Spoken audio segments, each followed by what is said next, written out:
This is day 4 of our Thailand adventure. It's November 2, 2022. This is my favorite day kasi we traveled to Kanchanaburi, around 3 hours away from Bangkok, to take care of elephants. We rented a vehicle for 4,000 baht to ferry us to Elephants World. It's a self-supporting environmental conservation organization that cares for domestic elephants. And they offer up-close and personal encounters with these gentle giants. We booked the half-day morning tour at 1,800 baht per person. We left Bangkok at 6 a.m.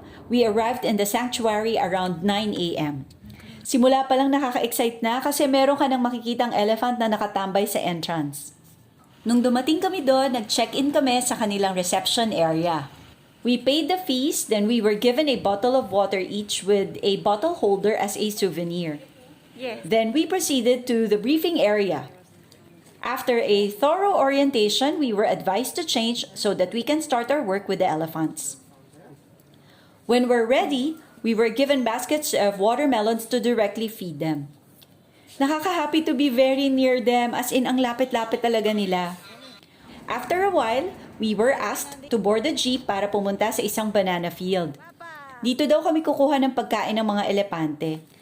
Nagputol kami at nagpabagsak ng mga banana trees at dinala namin yan pabalik sa sanctuary. Nung nakita pa lang ng mga elepante yung mga dala namin, wala silang sinayang na sandali. Sinunggaban agad nila yung mga dahon ng saging. Nakakatuwa naman kasi super lapit nila sa amin. After that, we were instructed to make their food. Naghalo kami ng protein pellets, then bananas and some grasses. We formed them into balls so we can feed them directly. Ang weird. It's a good but a little bit yucky kind of weird kasi mararamdaman mo yung dila nila pag sinubo mo yung pagkain. So be ready to have elephant saliva on your hands. Tapos, we gave them a mud bath. Yung putik ang parang sabon nila. Nag-enjoy na sana kami sa pagpahid ng putik pero bigla namang umihi ng bongga yung isang elepante kaya napa-exit kami bigla. Yun na din ang cue namin para samahan ng mga elepante na maligo at magbanlaw sa napakalinis nilang ilog. Binigyan kami ng scrubbing tools para siguraduhin malinis na malinis sila. One of a kind experience yung magtampisaw sa ilog na mga elepante ang kasama namin. After their bath, nagpaiwan pa kami sandali to enjoy the refreshing river. Then after that, we're ready to walk back with them. Pero bago yan, nalaman naming mahilig din sila sa potato chips. Gusto pala niya yan. After our picture taking with them, balik na kami from where we started. Then we were given towels to shower and freshen up. Tapos nag-open na din yung buffet lunch. After that, pack up na kami. After our sanctuary experience, we traveled to the Death Railway Museum. We paid 150 baht for entrance. There are several installations and exhibits that gave a glimpse of how the Thailand-Burma Railway was built by prisoners of war during the invasion of the Japanese Imperial Army in World War II. Near the museum is the Kanchanaburi War Cemetery. This is the main cemetery for prisoners of war who became casualties of Japanese imprisonment while building the Burma Railway.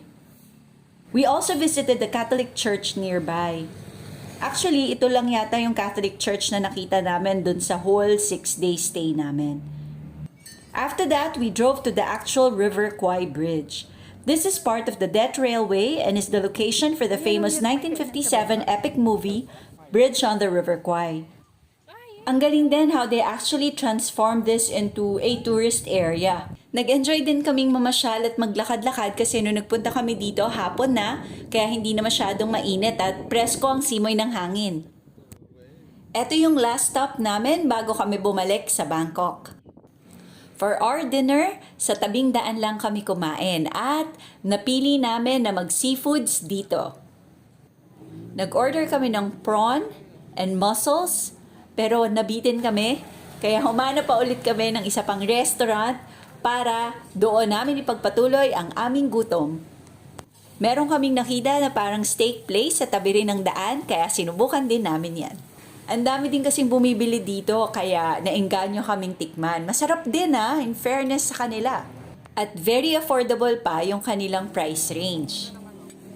Hindi pa dyan natapos ang gabi dahil after naming ihatid ang mga bata sa aming Airbnb, we proceeded to Asiatique The Riverfront. Malapit lang din kasi ito sa area namin kaya mabilis lang siyang i-grab. Pasyal-pasyal lang kami dito, nagtingin-tingin ng mga pwedeng bilhing pasalubong at tikman-tikman kung ano yung mga ino-offer nila sa kanilang night market. Siyempre maganda din yung ambience niya dito kasi malapit sa tubig, kaya nagre-reflect ang lahat ng mga ilaw. At dito nga nagtatapos ang isang mahaba pero masayang araw. Thanks for watching. Stay tuned for day 5.